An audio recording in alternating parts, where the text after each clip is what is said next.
My book, The Very Fine Light, goes on sale in a 1-week price reduction countdown, and details are here. And also, part 2 of this podcast remembers a relatively unknown apparition of the Virgin Mary in Viet Nam. It's all here on Constant Procession. Last week, I announced a special sale for the purchase of my new book, The Very Fine Light. And so, here are the dates and times for the 7-day ebook sale. This 1-week sales event can only be found on Amazon.com. Here's how it works. The very lowest price starts at 8 a.m. Pacific Standard Time on Tuesday, February 7th. Now the price will climb every other day from there until it's back to the full price 1 week later on February 14th, when it goes back to the already reasonable regular price. I hope this encourages you to actually pull the trigger and purchase the book, or spread the word to friends, family, and co-workers about The Very Fine Light. It's getting great reviews, and once you've read it, I hope you'll rate it as well on Amazon.com. Now on to part 2 of this installment, a relatively unknown apparition that occurred in Viet Nam. One of the apparition sightings of the Virgin Mary that's come to my attention recently is Our Lady of Vang that occurred in Viet Nam. Now, it isn't an approved apparition, and some say due to the difficulty in finding documents from times past, caused to a large extent by this country's wars over time. But nevertheless, the legend of this apparition continues to grow thanks to decrees by 2 popes from the Roman Catholic Church in times past. And it's a contemporary story as well. During the discovery stage of my research for the story, I learned about the churches stateside here who are named in honor of this apparition. An apparition sighting that occurred deep in the jungles of Viet Nam in the 18th century. It's clear to me the love for the Virgin Mary back then and the love for her in the 1950s and 1990s in Rome by Popes John XIII and Pope John Paul II. They each valued the virtue of this apparition site in spite of the spotty records. By this I mean the story is alive, thanks in no small part by the formal establishment of the site of Our Lady of Vang as a basilica in 1961 by Pope John XIII, and it being remembered by Pope John Paul on a day, June 19, 1988, when he elevated 117 Vietnamese martyrs as well. So let's go back in time. Missionaries to Vietnam began with the Spanish traders that arrived in the late 1500s. Then ongoing missionaries from Italy, followed by the French in the 1600s. Formal associations with the political leadership sometimes helped strengthen Christianity, but at other times estranged the growth and safety of Christians through time. During one of the major efforts in Vietnam by the monarchs to reject anything from foreigners occurred in the late 1700s, and the persecution of Christians caused families to flee into the jungles, leaving behind their homes. In 1798, one group of Christian believers moved deep into the rainforest in central Vietnam. Using spears and axes, they hacked their way through the seldom visited area, hoping to protect themselves from the oncoming people looking to kill them. And they had to protect themselves as well from wild animals that hunted these thickets of overgrowth. The remoteness afforded the safety they sought within the cloistered canopy of the difficult terrain in the mountainous region, and so they were successful in finding this refuge. But lack of food, exposure to the elements, the fear of the unknown, plus bad water caused many of these Christians to get sick.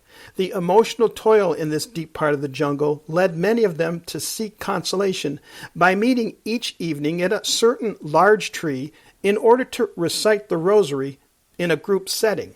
They did this on a nightly basis, praying to the Virgin Mary to help them in their plight. One night there appeared in the branch of this tree a woman dressed in traditional Vietnamese attire and a baby in her arms. On each side of her were two youngsters described as smiling while holding torches alongside the woman. Believers that were there, as well as some non-believers, recognized this woman to be none other than the Blessed Virgin Mary, holding baby Jesus along with two angels. The Lady of Lavin gave the astonished refugees words of encouragement and told them she would intercede for their prayers to the Lord Jesus. They took great comfort in her guidance. Additionally, she told them about leaves from a tree or a bush that could help their sickness. The people built a small shrine at this apparition site and continued praying the rosary there each evening. Eventually, the persecution subsided, allowing the people to gradually return back to the home villages and cities they had fled from. And they spread the word about this apparition throughout the country. Pilgrimages to the remote high mountain jungle site began to grow in spite of its isolated location. Over the next 100 years, the straw chapels continued to be rebuilt and grew in size. The location became more established, and a church was built under the guidance of the region's bishop. 3 decades later, in 1928, still another larger church was completed. As trouble brewed in the now separated North and South Vietnam, the church happened to be on the South Vietnam side of the 18th parallel, and it found itself in a precarious position. So in 1961, Pope John XIII elevated the church to a basilica status and recognized it as a national Marian shrine. The Vietnam War ensued and the church was destroyed during the Easter 1972 campaign. All that remained was the bell tower. Following the war's end, perhaps thanks to the Madonna, Our Lady of Lavin remained a pilgrim site, and various support buildings and sanctuaries was allowed to evolve during the early years after the war when the country became unified under the communist government. In 1998, Pope John Paul II, during the canonization of those 117 Vietnamese martyrs, on that same day, he highly endorsed the rebuilding of the present-day Lavin Basilica. The basilica celebrated the 200th anniversary of the apparition of Our Lady of Lavin in 1998. I've learned there are a number of churches in the United States named in honor of Our Lady of Lavin, and as a recognition to those from Vietnam who now make the U.S. their home, their love for the Virgin Mary is quite apparent with the revealing of a magnificent $12 million shrine in Orange County to Our Lady of Lavin. This occurred July 2021. To quote Bishop Kevin Vang at that time, quote, "The shrine of Our Lady of Lavin is not only another example of how beauty draws to God, but it is a testimony to the faith of our Vietnamese brothers and sisters who have contributed so much to the life of our parishes here in Orange County, and which then points us all to the Mother of God and her protection. The shrine represents both that historic apparition and honors the important contribution of the Vietnamese Catholic diaspora in Orange County, which is home to the world's largest population of Vietnamese outside of Vietnam. An estimated 100,000 Vietnamese Catholics live in the county now." Unquote. And so, Our Lady of Lavin continues to surprise in many wonderful ways, from those times deep in the jungle when the desperate people were seeking her aid, and she appeared to them. Well, this is Nico Steves. I hope you enjoyed this installment.